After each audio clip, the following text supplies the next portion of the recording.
saludos de mi parte, gracias a los organizadores del evento, en especial a la doctora Yamile Kunis, que tuvo el favor de poderme participar en este evento. En 1632, Rembrandt creó esta hermosa pintura titulada La clase de anatomía del doctor Nicolas Tulp. Debemos de tener cuidado porque con la tecnología de hoy día podemos terminar en esto. El tema que me fue asignado es la isquemia crítica de la extremidad pélvica, diferencias entre la crónica y la aguda. Declaro no tener ningún tipo de conflicto de intereses. Vamos a determinar primero como concepto la isquemia. Es la reducción del flujo sanguíneo. Por tanto, la célula queda desprotegida de su gasolina para poder seguir trabajando hasta su muerte, que es la necrosis. Cuando hablamos de la palabra crítica, de inmediato los médicos pensamos en peligro inminente, una situación de máxima alerta y de máxima atención por parte del médico. Así vamos a tener diferentes conceptos: isquemia aguda crónica, isquemia crítica aguda, crítica crónica, y un término que ocupamos los vasculares es isquemia crónica agudizada, que es la que más se aplica a lo que es el paciente en la patología de su pie diabético. ¿Cuándo se considera una isquemia crítica? Es aquella que se instala de forma aguda, repentina, de un momento a otro, amenaza la debilidad de la extremidad, pero es reversible si se llega a tratar aquí, evitando una catástrofe como es la amputación. La extremidad amenazada va a presentar, entre otros, dolor isquémico de reposo, lo cual es muy importante. Tenemos un presente y franco déficit neurológico, el Doppler no nos detecta señal y sin embargo hay permeabilidad venosa. La enfermedad arterial periférica afecta por igual a hombres y mujeres. Se ha determinado que hombres y mujeres con diabetes y enfermedad arterial periférica es peor en mujeres. Prevalencia de enfermedad arterial periférica es mayor en afroamericanos y en hispanoamericanos. La detección de la enfermedad arterial periférica es simple y sencilla, que puede iniciar desde nuestra consulta primaria general, con ver el color, la palidez, la comparación de ambos miembros, la rubicundez al descenso de la extremidad o la palidez a la elevación de la extremidad, el trofismo dérmico, y si vamos un poquito más allá, palpar pulsos pedios y tibiales posteriores, tocar la temperatura de las piernas y si fuéramos todavía más completo, una presión de tobillo, un índice tobillo-brazo. La arteriosclerosis, si la recordamos, para ejemplificar y hacer la escenografía de lo que es la patología, aquí estamos viendo 3 etapas, ¿sí? Y las imágenes nos dicen claramente de lo que se trata la arteriosclerosis. Engruesa la pared para hacer más estrecha la luz donde va a circular la sangre y por ende el aporte sanguíneo es menos. Los factores para arteriosclerosis son estos que tiene acá. Principalmente hay 3 que se determinan como criterios mayores: la dislipidemia, la diabetes y el tabaco. También está en discusión la hipertensión, que son los principales. ¿Cuántos de nuestros pacientes diabéticos fuman? ¿Cuántos son hipertensos? ¿Y cuántos tienen colesterol y triglicéridos altos?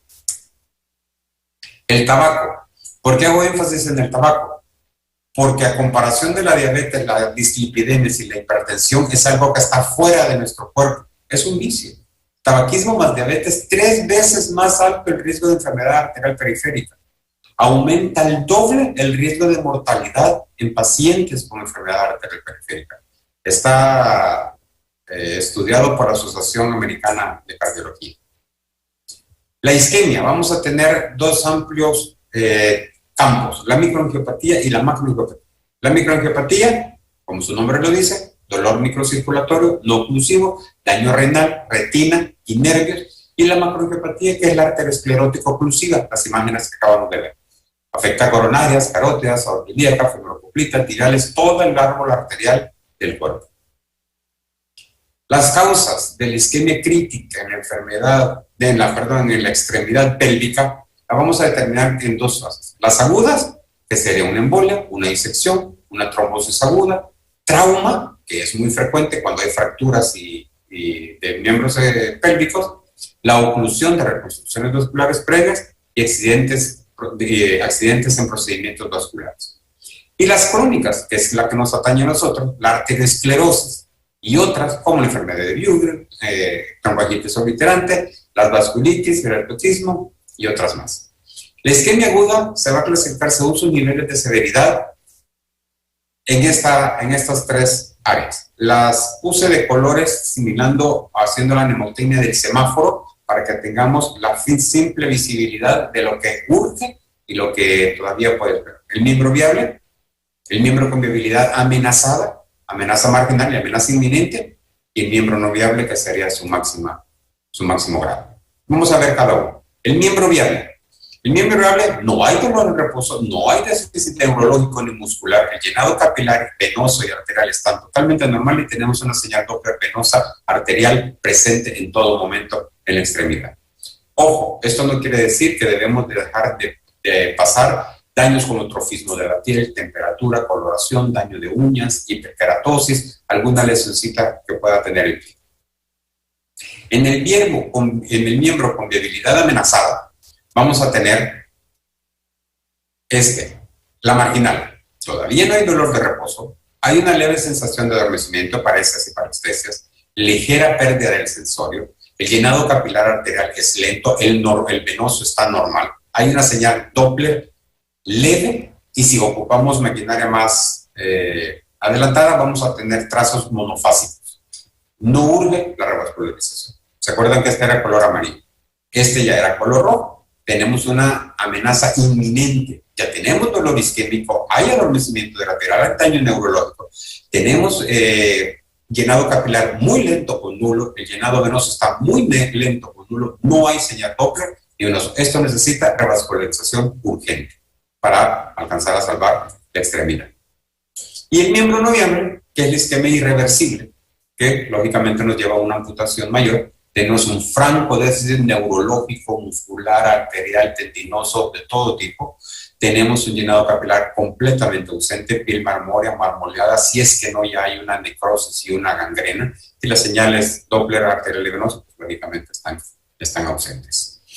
En la isquemia crónica vamos a ver incremento en la resequedad de la piel, trofismo de la piel, engrosamiento de las uñas, deformidad de ellas mismas, pérdida de vello y pérdida del tejido graso subcutáneo. La extremidad se vuelve más flaca, se vuelve más delgada.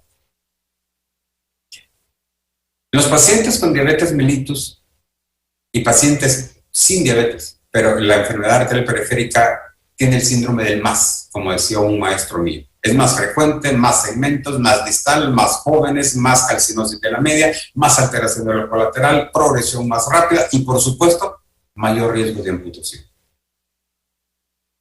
A nivel celular, tenemos engrosamiento de la membrana basal, que es la base de la arteriosclerosis. Tenemos una difusión endotelial por el acúmulo de placa aterosclerosa. La respuesta de la oxígeno nítrico está disminuida, hay una falta de migración depositaria y tenemos disfunción en el aporte de oxígeno y nutrientes por esta disminución en el calibre del flujo. La isquemia nos lleva a una hipoxia. La hipoxia nos va a dar muchos cambios celulares, como vemos aquí, agotamiento del ATP, falla mitocondrial, estrés oxidativo, daño de la membrana, aumento del óxido cítrico, y esto nos va a llevar a una necrosis. O lo que puede ser hasta peor, que a mí me preocupa más, y es el término de la apoptosis. La apoptosis es un suicidio programado de la célula. Aun cuando la célula aparentemente esté viable, ya está programada para autosuicidarse y desaparecer. O sea, hacer necrosis. La presentación clínica de la enfermedad arterial periférica, gracias a Dios, el asintomático lo tenemos en el 20 al 50%. A veces no hay que decir que qué suerte que sea tan alto el porcentaje porque lo dejamos desapercibido.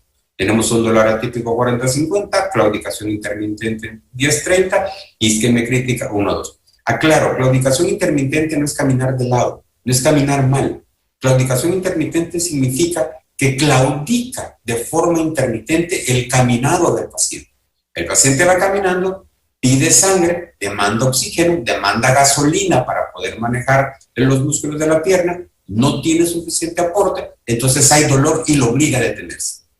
Al detenerse, esta demanda ya no es tan exigente, entonces pasa unos 5 o 7 minutos, pasa el dolor, llega la sangre, vuelve a caminar y se repite el evento. Eso es una claudicación intermitente. En cirugía vascular, los estadios clínicos de Fontaine son los más utilizados para poder determinar qué tan grave puede estar el paciente según el estadio. 1 asintomático, 2 claudicación intermitente, a más o menos de 200 metros. Hay alguna literatura que dice de 150 metros. El dolor en reposo, con presión arterial sistólica del tobillo arriba o abajo de 50, y el nivel 4, que son las lesiones tróficas, necrosis, gangrena de la extremidad. Ahora, la isquemia crónica, ¿cómo la vamos a clasificar? Si tenemos un dolor de reposo, si tenemos un dolor provocado por ejercicio, eso ya estaríamos hablando de un nivel 1 o 2 de Fontaine. En la isquemia crónica crítica, si tenemos un paciente con dolor en reposo, en automático, sin hacer ningún tipo de ejercicio, ya estamos en un nivel 3 de Fontaine. Y si tenemos una úlcera que no sana, tenemos necrosis, gangrena, una enfermedad vascular previamente documentada, claramente estamos en el nivel 4 de Fontaine. El pie ulcerado isquémico. Este tipo de pie no sana con descargas analgésicos, hemorrológicos, antibióticos, cuidados de la herida. Con cualquier cosa que se le haga, no mejora este pie. Y aún peor situación, al debridarlo, empeoramos el pie. Estos pies necesitan revascularización inmediata. Paciente diabético más pie lesionado. ¿Cuál es el factor más influyente en el pronóstico? La enfermedad arterial periférica. El flujo arterial que el paciente tenga va a ser el mejor pronóstico para poder determinar si esta extremidad se puede conservar.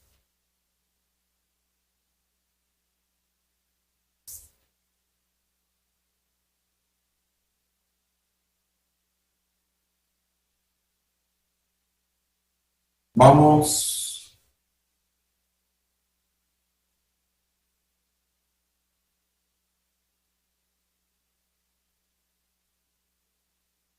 a ver un caso clínico. Agradezco al doctor Eduardo Vladimires, angiólogo, fundador y expresidente de la Asociación Mexicana de Pie Diabético. Un caso bastante colorido para el propósito de esta charla. Masculino de 40 años, diabético, trasplantado renal, lesión en el primer dedo por corte de uñas. Llega a la clínica del doctor, se le diagnostica isquemia crítica y se le indica revascularización inmediata, delimitar isquemia y posteriormente tratar el dedo o el área que esté isquémica. El paciente, lógicamente, no teníamos pulsos, los pulsos estaban ausentes, el trazo del flujo era monofásico. Todos los indicadores para necesitar una revascularización. El paciente no creyó, no quiso, tuvo confianza en otra situación y acudió a otro centro médico donde se le propuso primero la amputación del dedo y luego determinar la conducta a seguir.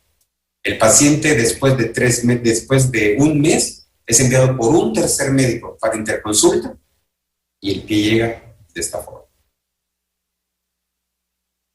Como la estadística bien lo dice, del 50 al 60% de pacientes que tienen un evento de pie diabético van a tener otro en un lapso de 5 años. Este fue menos tiempo. Al año, lesión en el otro pie. La misma secuencia, se indica revascularización antes de tocar el dedo. Misma historia, misma situación, mismo centro médico, mismo proceso, mismo ataque, amputación digital, sin revascularización previa. Pero en esta ocasión llegó tempranamente a poderse ver si podía llevarse a cabo la revascularización y se le hizo un bypass poplito tibial posterior a retromaleolar y aquí tenemos la misma lesión ya con sangre. Y por supuesto, el cierre y cicatrización de la lesión. Esta es historia que muchas veces vemos y que mucho de cuidado debemos tener. Cuando tenemos un ángulo pectoris, ¿qué hacemos? Prueba de esfuerzo, ecocardio con estrés, hacemos un cateterismo y, por supuesto, la revascularización. ¿Qué debemos hacer cuando vemos un pie como este? Lo vamos a determinar como un angorpedis, en el cual vamos a tener que tocar pulsos, por lo menos, un índice tobillo-brazo, estudio ultrasonográfico o Doppler, un cateterismo y la consiguiente revascularización. Estos son los pies que nos llegan por tardía, por falta de sabiduría del médico de poderlo derivar a tiempo o confianza del paciente que va a mejorar.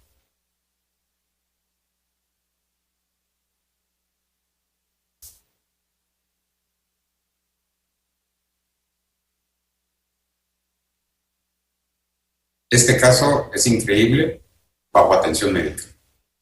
Imagínense, este grado de isquemia y está bajo atención médica todavía. Conclusión, una úlcera de más de 2 semanas que no presente ninguna mejoría, por mínima que ésta sea, aun cuando se le han dado todos los cuidados a la lesión correctos, el paciente necesita revascularización antes de tocar los tejidos. Hoy día la diabetes nos obliga a pensar que una isquemia leve en un paciente normal está bien, pero en un paciente diabético con neuropatía se va a comportar como grave. Y la trascendencia de una revascularización temprana es cada vez más evidente y necesaria. El mayor obstáculo para el cuidado del paciente diabético con enfermedad arterial periférica es principalmente el reconocimiento tardío por parte del personal médico o paramédico, subestimación del impacto en la vida del paciente y la subutilización de las medidas seguras y económicas disponibles en cualquiera de los centros hospitalarios en los que estemos. Es un estudio Partners en 7,000 pacientes de riesgo de la consulta primaria. Este paciente estaba en urgencias por un dolor lumbar, tiene ahí el suero, le están pasando analgésicos, y pasó una persona ahí y notó esta situación. Estos son los casos que debemos atender de inmediato para poder darle salvamento a la extremidad. Aun cuando se ampute el pie, puede suceder esto. Cualquier tipo de amputación que se pueda hacer puede terminar siempre en un franco cuadro de isquemia grave. Muchas gracias, sigamos teniendo cuidado, distanciamiento social, uso de cubrebocas y sigamos cuidando de este bicho que ha cambiado toda la temática de vida hoy día en el planeta. Muchísimas gracias por su atención, estoy a sus órdenes para lo que se les ofrece. Muy amables. Muchísimas gracias a nuestros conferencistas. Y quiero pedir una disculpa al doctor Juan Ramón Barón, ya que es un digno representante de la hermosura de Honduras y durante la presentación le habíamos colocado México, aunque sus colegas, los doctores Jiménez y Díaz López, sí son mexicanos. Entonces, vamos a abrir esta sesión de preguntas y respuestas con los doctores Juan Ramón Barón, la doctora Patricia Aragón, la doctora Rocío Jiménez y el doctor Jaime Díaz López. Buenas tardes, amigos, ¿cómo están?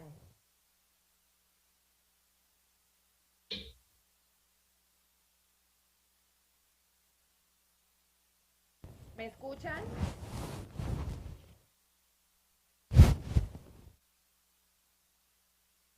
¿Aló, amigos? Juan Ramón, Jaime, Patricia, Rocío, ¿me escuchan? Sí, excelente. Buenas tardes. Y muchísimas gracias nuevamente por colaborarnos con esas espectaculares y académicas presentaciones. Muchas gracias. Gracias. A sus órdenes. Bueno, tenemos un par de preguntas para ustedes. Doctor Juan Ramón, teniendo en cuenta la clasificación ITSA para pie diabético infectado, ¿cuáles grados pueden manejarse de manera ambulatoria? Mira, nosotros aquí en la unidad vascular manejamos incluso el grado 3 ambulatorio, aunque parezca mentira, pero tenemos vigilancia por teléfono, los vemos muy frecuentes y les hacemos las curaciones y medicamentos intravenosos en casa, porque la situación actual ha sido complicado para manejar pacientes hospitalizados. Los pacientes incluso no quieren ser hospitalizados. Entonces uno tiene que buscar la manera de cómo solucionar. Pero nosotros recién recibimos un paciente con una gangrena gaseosa. Le hicimos un procedimiento quirúrgico y lo manejamos ambulatorio con medicamentos IV. Ahorita el paciente está bien y lo iban a amputar. Llegó con nosotros porque lo iban a amputar. Perfecto. Claro, además que eso disminuye costos tanto para el paciente como para la institución de salud y pues obviamente si el paciente está metabólicamente estable, podemos perfectamente manejarlo a nivel intrahospitalario pero domiciliario, o sea, la hospitalización en casa. Con vigilancia gracias, estricta. Juan Ramón. Sí. Doctora Patricia Aragón, entre la infección y la isquemia, ¿cuál es de peor pronóstico y por qué? Buenas tardes a todos. Muchas gracias, Yamile, por la convocatoria. Estamos muy contentos de estar aquí. Respecto a tu pregunta, la isquemia es el factor de peor pronóstico, puesto que la isquemia conduce a mayores amputaciones. Es lo que debemos corregir y detectar a tiempo. Gracias. La intervención mucho más rápida que con una infección, pues porque el miembro estaría mucho más en riesgo. Muchísimas gracias, Patricia. La doctora Jiménez, no sé si de pronto se encuentra online, si no, alguno de ustedes nos colabora con esta respuesta. Teniendo en cuenta los métodos no invasivos, lo más solicitado es el duplex scan color. ¿Realmente entonces es necesario, teniendo en cuenta los otros métodos diagnósticos que son más económicos? Si me permites, Yamile, ¿puedo dar mi opinión?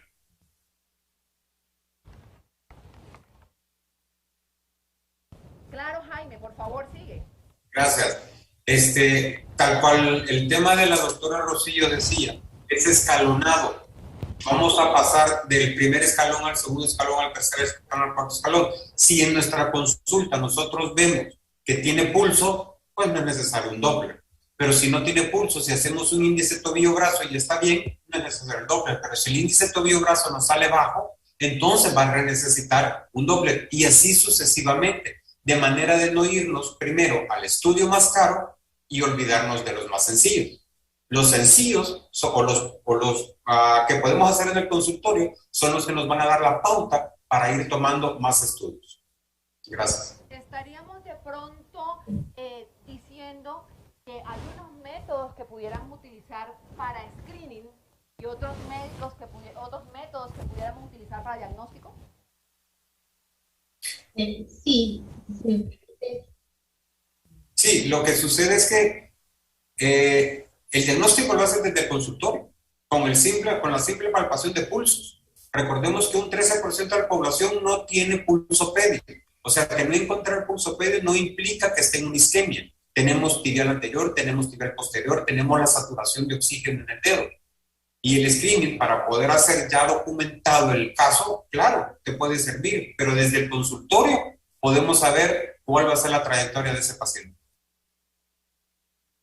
Quisiera aportar también al respecto. Creo que todos los métodos no invasivos son importantes. Lo indispensable es conocerlos bien, manejarlos bien e interpretarlos bien. Todos y cada uno aportan. Ninguno es la panacea. Todos tienen sus ventajas y sus limitaciones, pero debemos ir desde lo primero, desde lo más sencillo, desde lo que tenemos, y no olvidar que lo primero es la palpación de los pulsos y después el examen hemodinámico vascular no invasivo. Dentro de eso, el índice tobillo-brazo, la presión sistólica del tobillo, el índice dedo-brazo, y todo esto en forma escalonada nos va a ayudar mucho para ir desde lo más sencillo hasta lo más complejo e inclusive determinar qué es lo que tenemos y utilizarlo adecuadamente y bien. Gracias. Perfecto. Completamente claro. Acá hay una pregunta muy interesante. Con respecto a sensibilidad y especificidad del Doppler arterial, ¿cómo, para valorar el nivel de amputación, si realmente es el más adecuado o pudiéramos utilizar alguno de estos otros métodos no invasivos para nivel de amputación?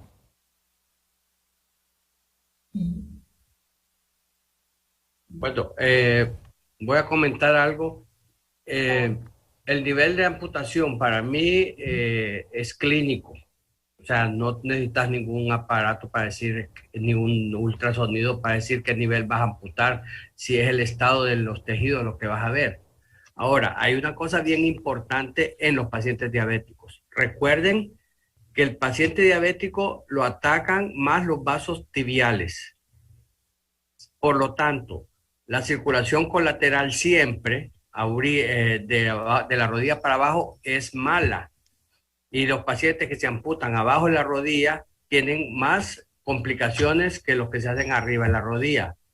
Por eso muchas personas tienden a hacer de un solo los pacientes las amputaciones supracondilias, porque las infracondilias, las complicaciones hasta en los mejores centros es de 40%. Sí, mi opinión también al respecto, y secundando lo que dice el doctor Ramón Barón. La isquemia es por segmentos. ¿Qué quiere decir eso? Y estoy totalmente de acuerdo que es clínico. Si tenemos una lesión en el pie, muy seguramente la lesión arterial está en un segmento anterior al segmento de tobillo. Si tenemos una lesión a nivel de tobillo, estamos en lesiones infrapopliteas y así sucesivamente. Una, dos. El criterio de la amputación va a depender mucho de muchos otros contextos, como por ejemplo, y el más simple, la edad del paciente. No es lo mismo amputar a una persona de 50 años que a una persona de 80 años, por la utilidad que le va a dar al uso de una prótesis. O si ya está encamado y está con alguna enfermedad coadyuvante, a la par que nos está impidiendo eso. Entonces, sí estoy de acuerdo que debe ser clínico y los estudios Doppler, arteriografía y similares nos ayudan para apoyar, no para darnos el libre. Gracias. Y por último, y esta era dirigida directamente a ti, Jaime, tanto la isquemia aguda como la isquemia crónica pueden llevar a un paciente a una amputación. ¿Es realmente una urgencia? Totalmente de acuerdo. La isquemia del pie, más en un diabético, es una urgencia médica hasta no demostrarse lo contrario. Por la rapidez en la que el paciente llega, la rapidez en la que el primer médico observa, determina, sospecha y lo envía al especialista, se va a determinar una temprana revascularización. El término de revascularización temprana está tomando mucho auge, precisamente porque ha disminuido muchísimo, pero muchísimo la tasa de amputación. Es totalmente de acuerdo. Es una urgencia que se debe de atender de inmediato. Bueno, agradezco muchísimo a los participantes por habernos enviado las preguntas, a ustedes por ayudarnos a resolverlos y señores, los invito a que continúen en nuestro Summit EduEssense 2021 de diabéticos y heridas. Recuerden que tenemos un chat a su disposición para que nos envíen todas las preguntas e inquietudes que tengan sobre las charlas y los dejamos con el siguiente simposio número 2.